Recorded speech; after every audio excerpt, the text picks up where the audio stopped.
And now it's my pleasure to hand over the floor to the President of Kosovo, Vjosa Osmani. Thank you, dear President Ahmed, dear President Zelensky, colleagues. Throughout history, the glory of humankind has been defined by the resilient, the brave, and those who, in the face of overwhelming odds, never surrendered. But it is especially shaped by those who, with unwavering conviction, believed in the power of peace and the enduring strength of our shared humanity. These individuals remind us that our greatest triumphs come not from might, but from our ability to foster hope, compassion, and unity. Only 2 decades after the war in Kosovo, where the world came together to our rescue and sent a clear message of never again, through a clear moral compass, the Russian aggression against Ukraine has reminded everyone in my country of 2 things. First, of the horrendous and unimaginable suffering that the war brings. And second, that now it is our turn to give back.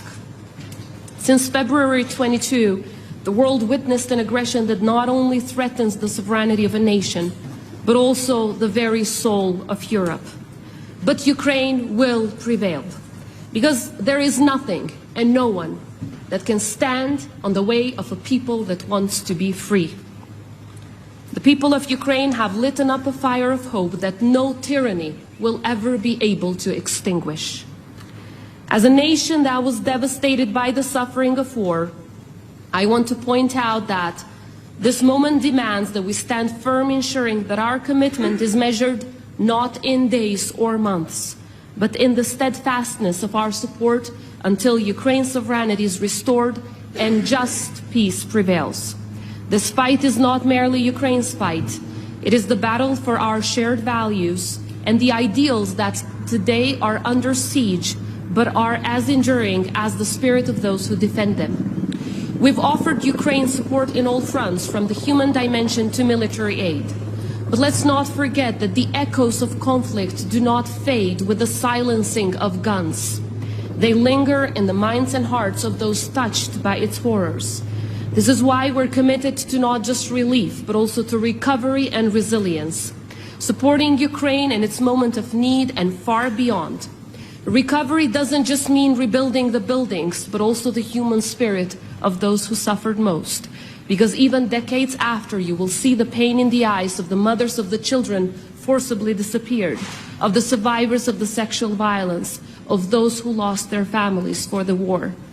But to give up now would be not just to forsake the people of Ukraine, but to forsake the very ideals that we have pledged to uphold. And as we support Ukraine, let's make sure that we do not do that by rewarding the aggressor, because that would mean revisioning history. Colleagues, 25 years ago, I was a child of war, deported from her house, hiding from the shelling of the aggressor in the mountains, holding a little radio in my hand, listening alongside many other children, while leaders like yourselves were discussing whether to come to our rescue or not. Later on, I became a refugee. But you did come to our rescue. Your countries did not turn a blind eye to our suffering. You came to our rescue, and you gave me a chance to come back now, 25 years after, and thank you for becoming our saviors. I hope you give that same chance to the children of Ukraine. Thank you.